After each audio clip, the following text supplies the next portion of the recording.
اعوذ باللہ السمیع العلیم من الشیطان اللعین الرجیم بسم اللہ الرحمن الرحیم وبہ نستعین وصلی اللہ علی سیدنا محمد وآل بیتہ الطاہرین اللہم صلی علی محمد وآل محمد وعجل فرجہم۔ قال امام العلی علیہ السلام العلم حجاب من الآفات۔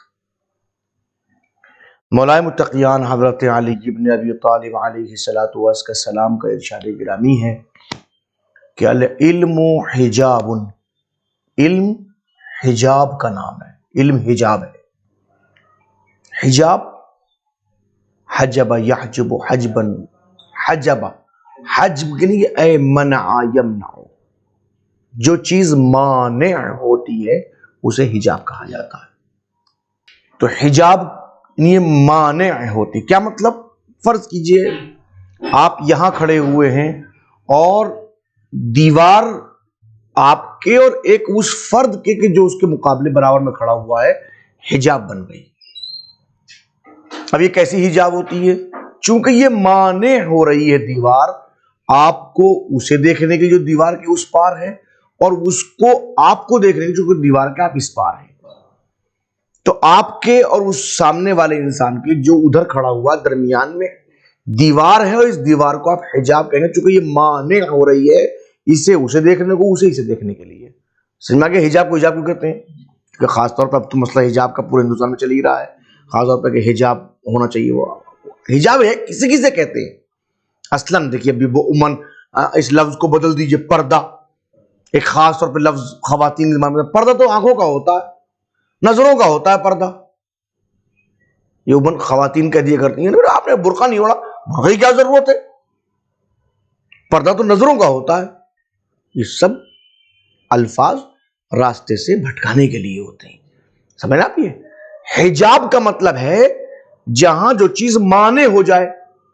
اب جس چیز پہ آپ وہ حجاب ڈالیں گے تو وہ حجاب اگر مانع ہو رہا ہے اس کو دیکھنے کے لیے تو حجاب ہے، ورنہ حجاب نہیں ہے۔ فرض کیجئے آپ نے بالکل باریک سے کپڑا ڈال لیا اپنے اوپر کہ لیجئے حجاب پڑ گیا، اور جبکہ حالانکہ مجھے نظر آ رہا ادھر کیا ہے، ادھر والے نظر آ رہا ادھر کیا ہے، تو اسے آپ حجاب نہیں کہتے، چونکہ وہ مانع نہیں ہے۔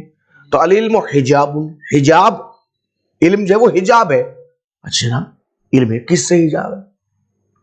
فرمایا مولانا میں من الآفات، آفت کی جمع آفات، یعنی آفتوں سے اگر بچنا چاہتے ہیں تو علم حاصل کیجئے۔ علم آفتوں سے بچنے کا بہترین ذریعہ ہے، یعنی اگر درمیان میں علم کھڑا ہوا ہے تو آفت ادھر ہوگی، آپ ادھر ہوں گے۔ بات واضح ہوئی؟ مولانا کتنا بہترین کام بتایا آپ نے، مولانا متقیان نے، کہ اگر ہم آفتوں سے بچنا چاہتے ہیں تو علم حاصل کریں، علم ہمیں آفتوں سے محفوظ رکھے گا۔ خداوند قدوس ہمیں اس مولا کے قول پر عمل کرنے کی توفیق رحمت فرمائے۔ گفتگو ہماری آ گئی تھی مسائل تک۔ مسائل، کچھ مسائل ہیں۔ الاولا یعنی اے المسألۃ الاولا، مسألۃ الاولا، پہلا مسئلہ۔ مسائل مسئلہ کی جمع ہے، المسألۃ الاولا پہلا مسئلہ۔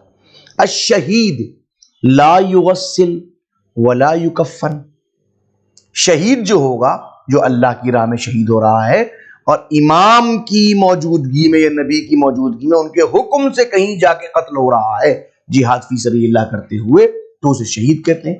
شہید کو نہ غسل دیا جائے گا ولا یکفن، نہ اس کو کفن پہنایا جائے گا۔ شہید کو نہ غسل ہوتا ہے نہ کفن ہوتا ہے۔ بل یصلی علیہ، بلکہ اس کے اوپر نماز پڑھی جائے گی، نماز میت اس کی ہوگی ضرور۔ کچھ نہیں، کہیں اب کہا ہاں نماز پڑھی جائے گی، اس کو یصلی علیہ، اس کے اوپر نماز پڑھی جائے گی۔ واہ، یہ واو حالیہ ہے، واہ ہوا، در حالہ کہ وہ شہید فی ثیابہ، اپنے کپڑے میں ہوگا، جو اس نے کپڑے پہن رکھے ہیں اس کے کپڑے ہی اس کا کفن ہے۔ بس نہیں، اس کے کپڑے جو پہنے میں اس نے وہی اس کا کفن ہوتے ہیں۔ نہ اس کو غسل دیں گے نہ کفن، بلکہ اس کو نماز پڑھی جائے گی۔ بات واضح ہوئی؟ الثانیہ اے المسألہ، دوسرا مسئلہ، صدر المیت کالمیت، میت کا سینہ بھی میت ہی کے مانند ہے، کس سلسلے میں؟ فی احکام، احکام میت میں، یعنی جو حکم میت کا ہے وہی میت کے سینے کا ہے۔ فرض کیجئے کوئی انسان جا رہا تھا، راستے میں کسی انسان کا کٹا ہوا سینہ مل گیا، بس یہ سینہ سینہ ہے، نہ سر ہے، نہ ہاتھ ہے، نہ پاؤں ہے، کچھ بھی نہیں ہے، بس صرف سینہ سینہ پڑا ہوا ہے کسی مقتول کا، تو کہلیں اس کا حکم وہی ہے جو میت کا ہے۔ ہر قسم میں میت کا حکم کیا ہے؟ اس کو غسل دیجئے، تو اس کو بھی غسل دیں گے۔ میت کا حکم کیا ہے؟ اسے کفن بنائیے، اسے بھی کفن بنائیے۔ میت کا حکم کیا ہے؟ اس پر نماز پڑھیے، اسے بھی نماز پڑھیے۔ جتنے بھی احکام میت ہیں وہ میت کے صدر کے اوپر بھی، سینے پر بھی نافذ ہوں گے۔ بات واضح ہوئی؟ وغیرہ، اور جو غیر صدر ہے، یہ ہے کی پڑے گی صدر کی طرف، اس کا حکم بھی کیسے ہوگا؟ ان کان فیہ عظم، اگر وہ جو غیر صدر ہے، صدر کے علاوہ، سینے کے علاوہ، اس کا حکم ان کان فیہ عظم، اگر اس غیر میں عظم بھی ہے، یعنی کہ ہڈی بھی موجود ہے، غسلا، اس کو غسل دیا جائے گا، وکفنا، اس کو کفن دیا جائے گا، ودفنا، اور اس کو دفن بھی کیا جائے گا۔ بات واضح ہوئی؟ وقضاء السقط لأربعۃ اشہر، اور یہی حکم اس بچے کے لیے بھی ہے جو ابھی ماں کے پیٹ میں موجود تھا اور ساقط ہو گیا۔ کتنی عمر تھی اس بچے کی؟ لأربعۃ اشہر، اگر وہ 4 مہینے کا بچہ ہے، یعنی ماں کے پیٹ میں کتنے دن رہتا ہے بچہ؟ 9 مہینے۔ اگر وہ 4 مہینے کا ہو چکا ہے اور ساقط ہوتا ہے تو اس کو غسل بھی دیا جائے گا، اس کو کفن بھی پہنایا جائے گا، اس کو دفن بھی کیا جائے گا۔ بات واضح ہو گئی؟ وَإِلَّا، لیکن اگر ایسا نہیں ہے، کیا مطلب اس کے اندر عظم نہیں ہے، اس کے اندر ہڈی نہیں ہے، دفن بعد لفہ فی خرقۃ، تو اس کو دفن کیا جائے گا۔ کب؟ بھائی کوئی ایک ایسا عضو ملا جس عضو کے اندر ہڈی نہیں ہے، فرض کیے ران کا کٹا ہوا گوشت مل گیا، اب ران کا کٹا ہوا گوشت ہے، اس میں ہڈی موجود نہیں ہے، تو کیا کریں گے؟ دفنا، دفن کی جائے گا۔ کیسے؟ بعد لفہ فی خرقۃ، خرقہ کہتے ہیں کپڑے کو، ایک پارچے کو، ایک پارچے کے اندر اس کو لپیٹ کے، لفہ لفو لپیٹ کے اس کو دفن کر دیا جائے گا۔ وقضاء السقط لدون 4، اور ایسے ہی اس بچے کو بھی دفن کر دیا جائے گا کپڑے میں لپیٹنے کے بعد، جو 4 مہینے سے کم ساقط ہوا، 4 مہینے پورے نہیں ہوئے تھے، ساقط ہو گیا، اس کو صرف ساقط شدہ بچے کو کپڑے میں لپیٹیں گے اور یوں ہی دفن کر دیں گے، نہ وہاں غسل ہے نہ وہاں کفن ہے۔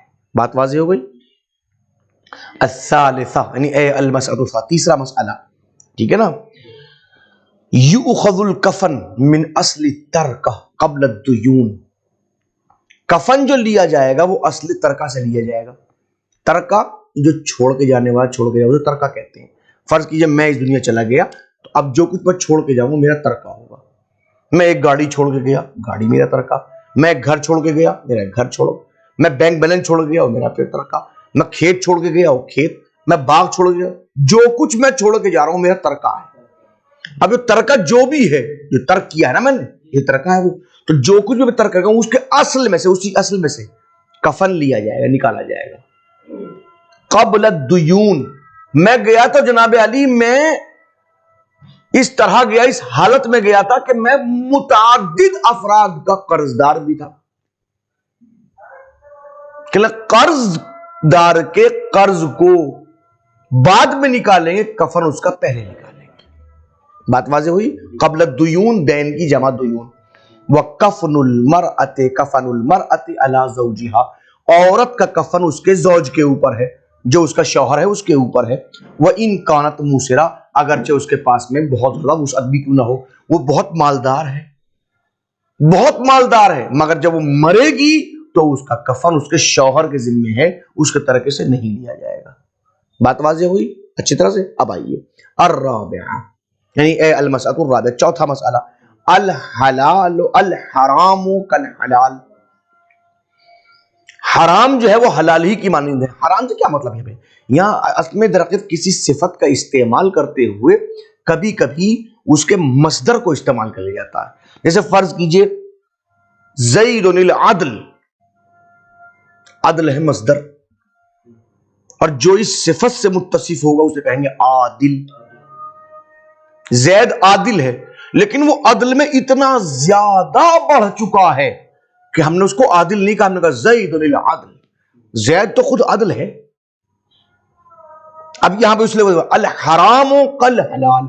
اب یہ کیا ہے؟ جب آپ اللہ سبحانہ و تعالی توفیق دے کے آپ حج کرنے کی تشریف لے کے جائیں، جب آپ حج کرنے کی تشریف لے کے جائیں گے حج کرنے کے لیے، تو پہلے حج سے پہلے عمرہ ہوتا ہے. عمرہ شروع ہوگا وہ ایک میقات سے، ایک جگہ، 5 جگہیں ہیں چاروں طرف، 5 جگہیں ہیں جہاں پہ جا کے آپ کو میقات پہ پہنچ کے احرام باندھنا پڑتا ہے.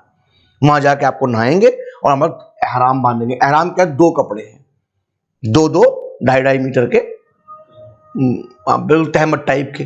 ایک نیچے باندھنا ہے آپ کو اور ایک اوپر ڈالنا ہے آپ کو. یہ مرد کے لیے بغیر سلے ہوئے کپڑے، سلے ہوئے نہیں ہونے چاہیے، وہ سفید رنگ کے ہونے چاہیے.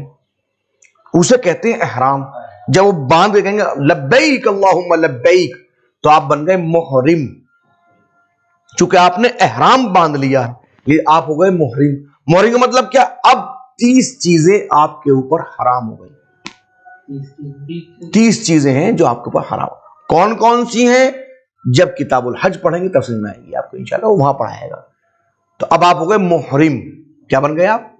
محرم. نہیں، آپ حالت احرام میں ہیں، اور جس دن آپ کا احرام اترے گا وہ بن جائیں گے آپ محلل. یعنی آپ کے اوپر وہ 30 چیزیں پھر حلال ہو جائیں گی. جیسے مثلا زینت کرنے کے لیے انگوٹھی پہننا حرام ہے، آئینہ دیکھنا حرام ہے. آپ احرام باندھ کے آئینہ نہیں دیکھ سکتے، اپنا شیشہ نہیں دیکھ، حرام ہے آپ کے اوپر. تو اب کوئی ہے حالت احرام میں، اس کے اوپر 30 چیزوں میں سے ایک چیز ہے خوشبو کا سونگنا. کوئی بو ہو وہ نہیں سونگ سکتا، اس کے اوپر ہے حرام. اب کہ الحرام کل حلال. جو محرم ہے وہ بالکل محلل ہی کے مانند ہے. سمجھ میں آگے نا؟ یعنی کہ اگر کوئی آپ اور میں مر جائیں، ہم تو حالت احرام میں نہیں ہے، تو جو احکام میرے ہوں گے وہی احکام اس کے لیے بھی ہوں گے جو حالت احرام میں مر رہا ہے.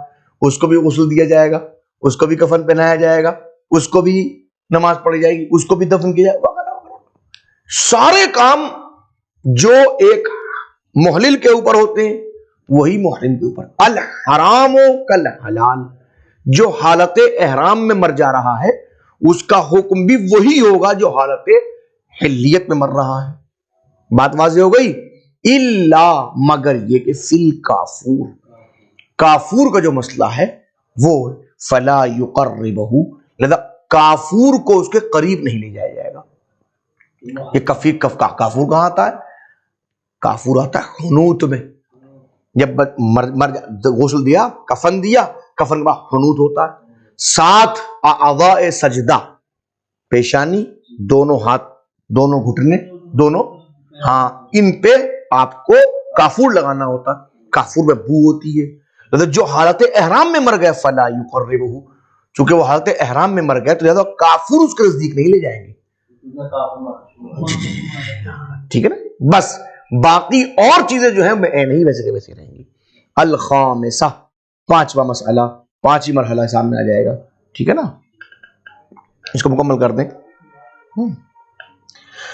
من مس میتا من الناس، جو انسان بھی لوگوں میں سے کسی میت کو مس کر لے. کب کر لے؟ بعد بردہ، اس کے ٹھنڈے ہونے کے بعد. بالموت، جو موت کی بنیاد پر ٹھنڈک ہوئی ہے، اس کی ٹھنڈا ہوا، موت کی وجہ سے ٹھنڈا ہوا ہے، اس کے بعد. وقبل تطہیرہ بالغسل، اور اس کو غسل کے پاک کرنے سے پہلے، یعنی کہ مرنے کے بعد غسل سے پہلے. اب اگر کوئی انسانوں میں سے کسی میت کو مس کر لے، بکری مر گئی چھو لیا، کچھ نہیں. انسان مر جائے تو مرنے کے بعد اور اس کے غسل سے پہلے اگر چھو لے تو کیا ہوگا؟ او مس، اور یا کہ او مس قطعۃ منہ، یہ کوئی ایک ایسا اس کا کوئی قطعہ ہے، کوئی ٹکڑا ہے جو منہ من المیت، میت کا ہے. فرض کیجئے کسی میت کے ہاتھ کٹ گئے، پیر کٹ گئے، خدا نہ خواستہ کوئی ایسی جگہ ٹرین سے کٹ گئے، مر گیا، تو اب الگ الگ پڑا ہوا ہے. ایک ہاتھ کٹا ہوا تھا، آپ نے ہاتھ کو چھو لیا، ہاتھ کب چھوا؟ جب مر چکا تھا، ابھی غسل نہیں ہوا ہے، ٹھیک ہے نا. او مسا یا مس کیا قطعۃ منہ، ایک ایسے قطعے کو مس کیا، منہ جو اسی میت سے ہے. فیہا عظم، ایسا قطعہ کہ جس میں عظم بھی ہے، جس کے اندر جناب علی ہڈی بھی ہے. عظم من ہڈی ہے. قطعت من حی، چاہے وہ زندہ سے کاٹا گیا ہو، او میت، یا وہ میت سے کاٹا گیا ہو، بس اس قطعے کے اندر ہڈی ہونا چاہتا. کسی کی اتنی انگلی کٹ گئی، اب زندہ ہی کٹی، میں نے چھو لیا اس کو، ٹھنڈی ہو چکی تھی، غسل نہیں ہوا تھا. وجب علیہ الغسل، اس من کے اوپر غسل واجب ہے. مس میت، میں زندہ بیٹھا ہوں، میری انگلی کٹی، آپ نے چھو لیا، آپ پہ مس میت واجب ہو گیا. بات واضح ہوئی. ولو خلت القطعۃ من عظم، لیکن اگر وہ قطعہ عظم سے خالی ہے، وہ ٹکڑا، ہاں بوٹی ہے بس. او کان المیت من غیر الناس، یا میت انسانوں کی نہیں ہے، تو کیا کریں گے؟ غسل یدہ خاصہ، اسے اپنے ہاتھ کو دھو لے گا بس، اب غسل واجب نہیں ہے. بات واضح ہو گئی. الفصل السادس بعد میں. وصلی اللہ علی محمد و آل بیتہ الطاہرین.